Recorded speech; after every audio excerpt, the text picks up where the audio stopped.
Joke కాదు. మావాడు వాడు సన్ రూఫ్ కార్లో పోతున్నారు వేరే వాళ్ళు. డాడీ ఆ కారు కొందామని, నేను ఊసిపోయిన బైక్ ఏమో తీసుకొని పోతున్నాను. ఆ కారు కొందామంటే మనకు డబ్బులు లేవు డాడీ అని అడిగిన. ఆయన దగ్గర ఎక్కడి డాడీ అని అడిగిన అన్నాను. నేను చెప్తే ఆయన వేరే బిజినెస్ చేస్తున్నా అని చెప్పిన. నువ్వెందుకు ఆ బిజినెస్ చేస్తలేవు అని అడిగిన అతను. వాడు కొడుకు కాబట్టి ఖతర్నాక్ ఉంటాడు. వాడు పుట్టోడు కాబట్టి ఎందుకు చేస్తలేవు డాడీ అని మర్యాదగా అడిగింది. జర పెద్దగా అయితే ఏం రోగం పుట్టిందిరా హౌలే అంటారు. తెలుస్తుంది కదా దానికి. ఆయన అదే బిజినెస్ చేసిండు, నీకు కూడా అదే బిజినెస్ చెప్పిండు కదా, నువ్వు ఎందుకు చేయలే అంటున్నాడు. Yes or no? దేవుడు వరాలు శాపాలు ఇవ్వడం మీకు అందరికీ తెలుసు.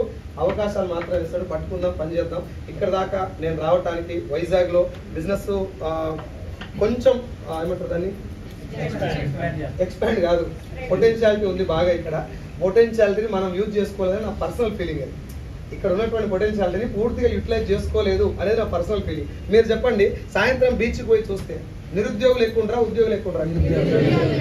భార్యను తీసుకొచ్చిన కూడా ఈఎంఐల గురించి మైండ్ లో పెట్టుకున్న బాధతో వచ్చిన వాళ్ళు ఎక్కువ ఉంటారు. దానికి రిలాక్స్ అయితే వచ్చిన వాళ్ళు ఎక్కువ ఉంటారు. Yes or no? వాళ్ళందరికీ బిజినెస్ ప్లాన్ చెప్పొచ్చా? వాళ్ళందరూ జాయిన్ అయితే మనకు కూడా టీం డెవలప్ అవుతుందా? ఆ ఇనిషియేట్ తీసుకుందాం. ఒక్క సంవత్సరం పాటు నాకు ఇక్కడ ఉన్నటువంటి లీడర్స్ కి టైం వేయండి. కొంచెం ఈ లైన్అప్ లో ఉండండి. మీరు డబ్బు తీసుకోవచ్చు, మీరు సక్సెస్ అవ్వచ్చు, తద్వారా నేను కూడా సక్సెస్ అవ్వచ్చు. ఓకేనా? చేద్దాం. మరి టైం పాస్ చేసే బిజినెస్ కాదు. ఇఫ్ యూ స్టాండ్, నీ తరాలు మొత్తం మారిపోతాయి నిలబడితే. ఇప్పుడు నా ఇన్కమ్ వచ్చేసి, నేను 13,000 వచ్చినప్పుడు జాబ్ వదిలేసిన. నేను జాబ్ వదిలేసినప్పుడు నా ఇన్కమ్ 13,000, 50,000 ఉద్యోగాలు వదిలేసిన.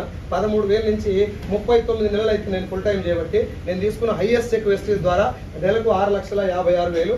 లాస్ట్ మంత్ నేను తీసుకున్న ఇన్కమ్ 5,77,000.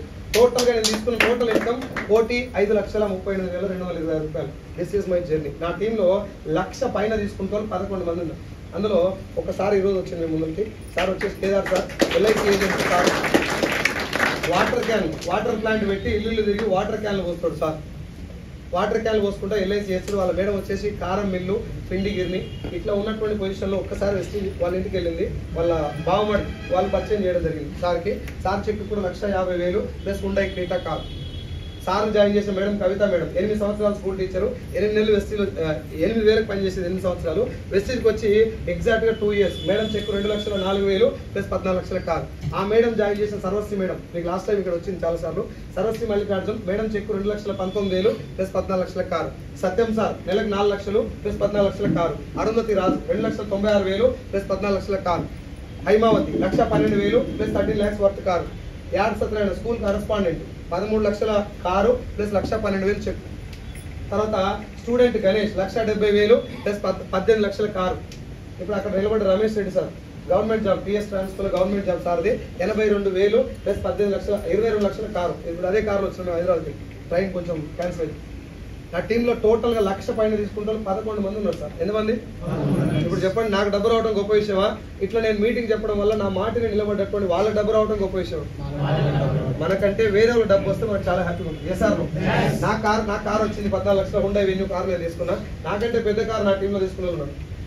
మొత్తం నా టీంలో వచ్చిన కార్లు 16. ఎన్ని? నా కారు కాకుండా 16, నా కారుతో కలిపితే 17. ఇప్పుడు నా కారులో దిగితే ఎక్కువ హ్యాపీగా ఉంటుందా, నా టీమ్మేట్స్ కారులో కూర్చుంటే ఎక్కువ హ్యాపీగా ఉంటుందా? నేను నా టీం కలిపి ఇప్పుడు రంజిత్ సార్ పెట్టినటువంటి దాని టీం పేరు ఏం పేరు? Helping hands. ఆ పేరు చూసి నేను బాగా ఇన్స్పైర్ అయ్యాను. స్టార్టింగ్ హెల్పింగ్ హ్యాండ్స్ అనే పేరు చూసి నేనేం చేసిన అంటే, మా టీంలో ఏమన్నా చేయాలి సమాజానికి. మనం ఇప్పుడు చెప్పినాం కదా, భూమి మీదకి వచ్చింది పరివర్తన, పోయేది కూడా పరివర్తనలే. ఎంత సంపాదించినా ఉన్నందుకు, భూమి మీదకి వచ్చినందుకు ఏదో ఒకటి సాధించాలా, సమాజానికి ఎంతో కొంత హెల్ప్ చేయాలి. Yes or no?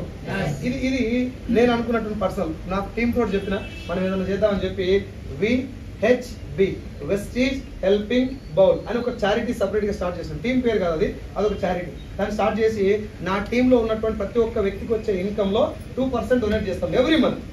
అది ఎవరికో తోచిన సాయం చేసేది కాదు, 2% ఖచ్చితంగా ఇవ్వాలి. ఇవ్వాలనుకుంటే ఖచ్చితంగా ఇవ్వాలి, ఇవ్వద్దు అనుకుంటే మొత్తం ఇవ్వద్దు. నేను తోచినంత ఇస్తా అంటే కుదరదు. అది ఇష్టపూర్వకంగా నా టీమ్మేట్స్ అందులో పార్టిసిపేట్ చేసి ప్రతి నెల 80 నుంచి 1,00,000 రూపాయలు, 80,000 నుంచి 1,00,000 రూపాయలు డొనేట్ జరుగుతుంది.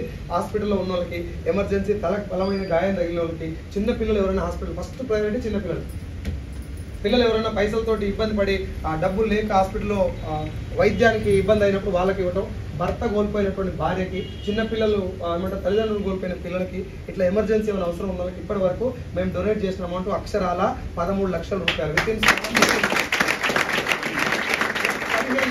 15 నెలల్లో మేము చేయడం జరిగింది. ఇప్పుడు నాకు చెప్పండి, నాకే ఒక పూటకు అన్నం లేదు, ఇప్పుడు నేను కొంచెం గట్టిగా మా ఎంఎస్ఆర్ గారి మాటలు నా అప్లై చెప్పినటువంటి విషయాలు పెట్టి నిలబడితే నాకొక్కని డబ్బు రావడమే కాదు 11 మందికి 1,00,000 పైన వచ్చింది. మేమందరం డబ్బు తీసుకోవడమే కాదు, మేము ఇట్లా నిలబడటం వల్ల ఆపదలో ఉన్న కొంతమందికి హెల్ప్ చేయగలుగుతున్నాం. That is the power of exchange. ఎందుకు చేయాలి సార్ ఎక్స్చేంజ్ అంటే నీకు ఏం కారణం చెప్పాలి చెప్పి.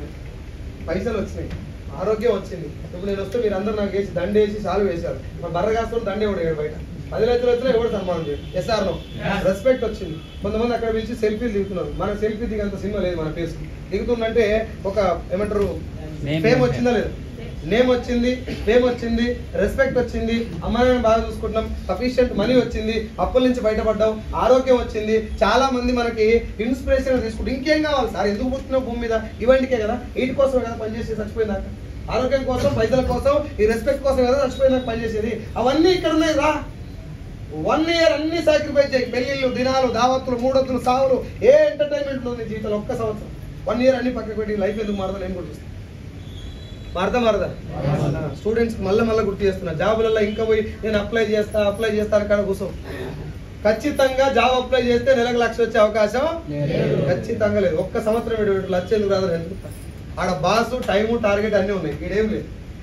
ఎగిరెగిరి దంచినా గంతే, ఎగరకుండా దంచినా అంతే. ఏడ జాబ్ ఎగిరిపోద్దో దోలా భయపడకుండా కూర్చోవాలి. ఈడ ఎగిరిపోయలేదు, నువ్వు బంద్ చేస్తే తప్ప. Yes or no. నీకు ఎంత కావాలో రాసుకో, దాని తగ్గట్టు పని. ఎంత కావాలంటే అంత వితౌట్ బాస్, అది మెయిన్. దాని తర్వాత ఇప్పుడు నేను లేకపోయినా నా భార్యకి నెలకు 5 లక్షలు, పొరపాటున నా భార్య లేకపోయినా నా కొడుకు, నా కూతురుకు నెలకు 5 లక్షలు. పవర్ ఆఫ్ ఏం కావాలి సార్ నీకు? అన్నిటితో పాటు నువ్వు లేకుంటే కూడా ఇన్కమ్ పొందలేదు. నువ్వు ₹1,00,000 శాలరీ వచ్చినా నువ్వు లేకపోతే ఇన్కమ్ 0. SR no. ఇక్కడ నువ్వు లేకపోయినా ఇన్కమ్ వస్తుందంటే బాగుందా లేదా బిజినెస్? అందుకే నేను ఇంకో ఆలోచన లేకుండా దీన్ని పట్టుకున్నాను సార్. జనాలకు హెల్ప్ చేయాలి, ఏదో చారిటీ చేయాలి, అవన్నీ పక్కకు పెట్టాను. నా పర్సనల్ ఫీలింగ్ అది నేను నమ్మకపోయినా పక్కకు పెట్టాను. కానీ నా కుటుంబం కోసం కష్టపడ్డది మాత్రం వాస్తవం కదా, అది బిలీవ్ చేస్తలేదు. నీ ఫ్యామిలీ కోసం మొదలు పెట్టాలి. లాస్ వచ్చే ఛాన్స్ లేదు, పెట్టుబడి పెట్టలేదు కాబట్టి స్టార్ట్ చేయి ఇప్పుడే. టాలెంట్, నాలెడ్జ్ ఇవన్నీ పని లేదుగా. చేయొచ్చా? ఎంతమంది నిజంగా మనస్ఫూర్తిగా ఈ రోజు నుంచి ఇప్పటిదాకా చేసింది వేరు, ఇప్పటి నుంచి కొంచెం గట్టిగా చేద్దామని డిసైడ్ అయిన వాళ్ళు ఎంతమంది బిలీవ్ చేయొచ్చా? నిజంగా చేస్తా. నెక్స్ట్ మళ్ళీ 1 year తర్వాత నెక్స్ట్ నవంబర్లో మళ్ళీ ఇక్కడనే మీటింగ్ పెడదాం. నవంబర్ మీటింగ్ లో వస్తారా మీరు అందరూ? ఇంకో 10 రోజుల దాకా మీరు ఇల్లు ఉంటే నవంబర్ తర్వాత వస్తారు గ్యారెంటీ. 10 రోజుల తర్వాత ఎందుకు ఉండరు అని నేను చెప్తున్నానంటే, మీరు ఇప్పుడు పోయి చేసే మొట్టమొదటి మిస్టేక్ ఏంటంటే, మీరు దోస్తులకు చెప్తారు ఫుల్ మోటివేట్ అయ్యి, రైట్ వండర్ఫుల్ బిజినెస్ మొదలు పెడుతున్నా, నాడు ఆధార్ కార్డు పంపించండి. పెట్టినవా? స్టార్ట్ చేసినవా? పోతుంది. ఎందుకురా? తెలియదు. పోతుంది. ఎందుకు పోతుందిరా? తెలియదు. అందరి పోయి నీళ్ళు పోతుంది. ఇది ఆడు చెప్పగానే మనం దోస్తు మాట ఎక్కువ నమ్మి బంద్ చేస్తాం. మ్యాక్సిమం బంద్ చేస్తాను. ఒక్కసారి ఆలోచించి ఎందుకు బంద్ చేయాలి? అర్థమైందా? సో నేను ఇట్లా చాలాసార్లు ఆగిపోదాం అనుకున్నప్పుడు నిలబెట్టింది నా వెనకాల ఉన్నటువంటి పేదరికం, నా అప్పు. అది నాకు ఉంది కాబట్టి నిలబడ్డా. ఇప్పటి వరకు ఇది నా చెక్కు. నెక్స్ట్ డిసెంబర్కి మినిమం నా చెక్కు 15 to 20 lakhs ఉంటుంది. ఎంత? నెక్స్ట్ డిసెంబర్ 15 నుంచి 20 లక్షలు చెక్ వస్తే ఏం చేయొచ్చు? ఏదైనా చేయొచ్చు. నెత్తి నిండా ఎంటికలు ఉంటే ఏడు తిప్పినా బాగానే ఉంటుంది. గోడకుండా అయితే ఏం చేయదు. Yes or no.